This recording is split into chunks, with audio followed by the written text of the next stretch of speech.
Hi, good morning. Welcome to Marketing Monday. My name is Natalie Armstrong-Motin with Marketing Resolution, and I hope you're ready to get the week started off thinking about marketing and practice development and how you can have the practice that you want to have for yourself. I've got a short espresso here, quite short. Unbelievably tasty.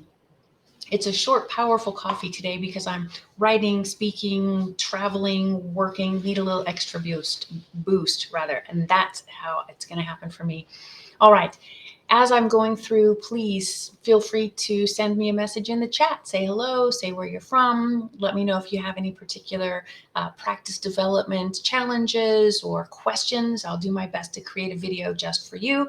But for today, we're going to be talking about professional development opportunities and looking at some different choices that have to be made and how we're going to make those choices. So let me open up the chat here. There we go. All right. So professional development opportunities. You from time to time maybe about how important it is to network. And networking is in the scheme of practice development, that's probably the most important, networking. But that is different than practice development opportunities in a few key ways. Practice development is primarily just for you. Of course, there is the impact that it will have, hopefully positive, on the reputation that you have, the cachet that's on your bio resume CV, the specific skills that you can offer to your clients based on your professional development choices, etc. But so let's go through them. All right. Practice development opportunities and training courses, industry conferences, seminars. There are lots of different opportunities for professional development in the field of mediation. And I've identified 6. The list may not be all inclusive, but I've got 6 for us today. And this list of 6 is for the field of mediation because mediation is a wide range of opportunities. We've got, as neutrals, lots of choices available to us. And again, each one of these choices may or may not be right for you, but these professional development opportunities really do enable most of us in the resolution industry to enhance our skills, expand our knowledge, to stay updated with industry trends. All of these things are important. And these opportunities provide, I think, really valuable platforms for learning.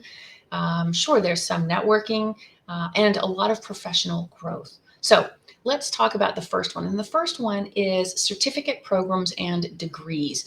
And these, again, wide range of opportunities here for us, but certificate programs and degrees from established colleges or bodies that train can be exactly what you have already achieved or what you're looking for. So ADR programs can be at university level really very general. They can also go very tight.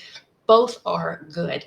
These kinds of programs are designed to deepen your knowledge, to develop specialized skills. They can demonstrate your expertise in a particular field even. An example would be if you are considering pursuing certification in family mediation or workplace mediation, even international mediation. The university and certificate programs might be exactly right for you. So think about that kind of training as professional development, an opportunity. Then there are the training courses and workshops. Training courses and workshops are a little bit different. So if a degree or a certificate isn't exactly what you need or what your clients will want to see on your resume, then training courses and workshops, they really do offer generally very focused and practical learning opportunities and experiences. You can, again, find something that's highly specialized just for an industry, just for a specific group of people. You can learn very specific tools, techniques, verbal judo kinds of things. You can also gain some hands-on experience through these programs because most of them provide some really excellent role play opportunities. And frequently they are provided to to us or to the public by really experienced mediators who can give you firsthand information about what it's like to be in the room, what it's like to have those conversations. So consider the topics. You'll want also to consider the duration of the program, on what platform it's being taught. So is it a digital program, for example, on Zoom, or is it face-to-face and in person? Is it evenings? Is it weekends? Is it 40 hours straight through? All of those things, you'll want to take those things into account. But those kinds of trainings and workshops, I think, are always good. So even if you have a 4-year degree in international ADR, then you can always pick up new information. There's always a pearl of wisdom in the smaller trainings and workshops. So don't just let those go by the wayside once you've got the big fancy degree. And hi, Paul in England. How are you? Glad to see you here. Number 3 on the list that I developed are industry conferences and seminars. For continuing education, I think that industry conferences and seminars bring together mediators, practitioners, scholars, thought leaders in the industry in a way that is very valuable. I think that the conferences and seminars really offer some opportunities for learning and networking and staying updated with the latest research and the trends and best practices in mediation. When you're choosing which conferences or seminars to attend, again, you want to consider the quality and the reputation of the event, the diversity of topics, speakers, the relevance of the content to your practice. Don't just go to show up and have coffee with everybody. Really look at the content, really look at the conference schedule, and make sure that it is something that you think will enhance your skills, your position in the marketplace, your overall practice, or your reputation amongst your potential clients. And then, hi, David. So nice to see you. It's always nice to see you, but thanks for joining for Marketing Monday. So look also at the conferences. Make sure that the keynote speeches, the panel discussions, maybe they've got interactive workshops. Maybe they've got a way for you to either become a mentor or find a mentor. All of those things are important. So think about the seminars and the conferences.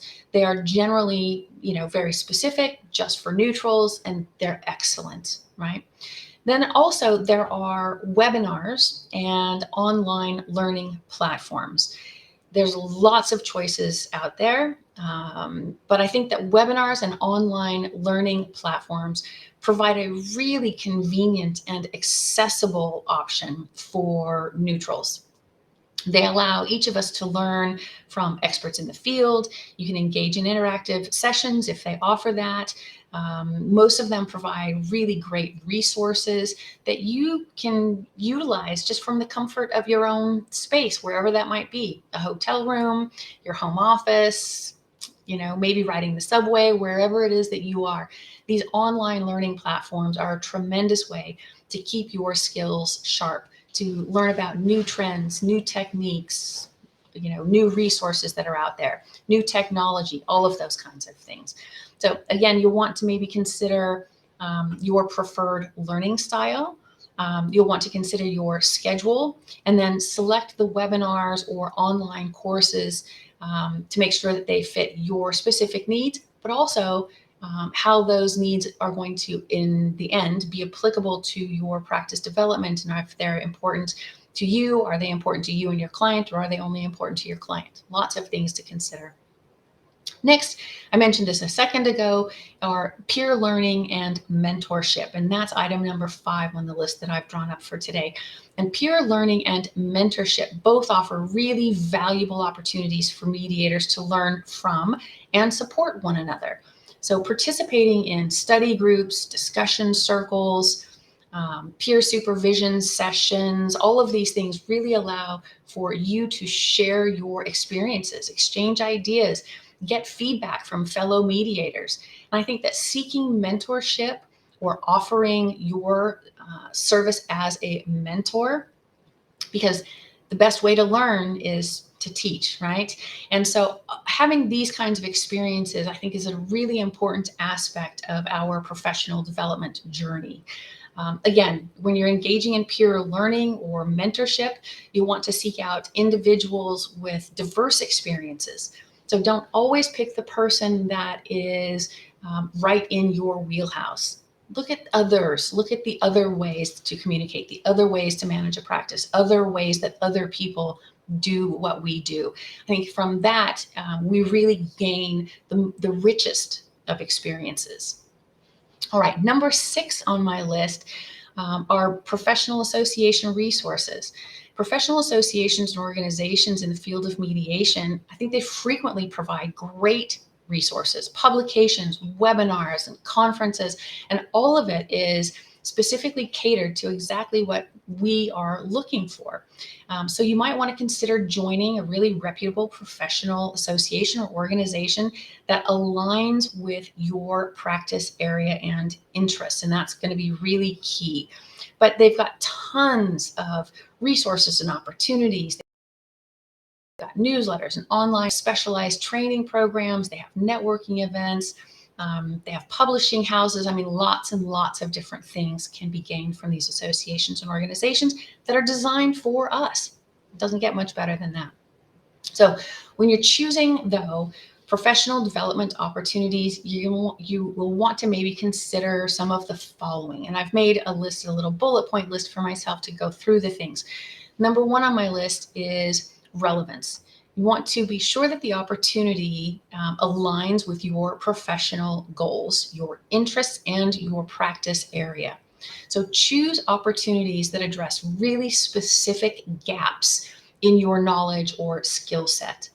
Next on my list, I put down quality and reputation. And so you'll want to do, a fair amount of market research and, find the program that has a great reputation, that is credible as an organization, or maybe it's just a one-off event, but look for reviews, look for testimonials, look for recommendations. And if you can't find that, reach out within our industry and just ask people. So when you're at a networking event, when you're at one of our own ADR association or organization functions, ask people, where do I go to learn this? How do I find this? What did you think about this group? What did you think about this other group, right? Next on my list is the expertise of the facilitator, the trainer, the speaker, however it is that they're defined. So consider the expertise and the experience of the person that's providing this opportunity to all of us. You might even want to verify their qualifications, their reputation, and their contributions to the resolution industry. I have, over the last handful of decades, come across a few bad apples. We don't want to talk badly about people, but buyer beware. Really look at people. Next on my list of things to consider is the cost and the accessibility. So evaluate the cost, the location, and the accessibility of the opportunity. If you're going to have to travel to a program, you've got travel costs, you've got hotel or Airbnb, you've got meals, your time away from your family, time away from your practice. Those are all costs that you need to take into account. And if they're too much, then don't just write off professional development programs. Look for something online, something that's a bit more accessible to you, if you're able to learn on that platform. If you're not, then it's time to start saving up some nickels and dimes here and there so that you can pay for the in-person, away program. But cost and accessibility, something we can't ignore.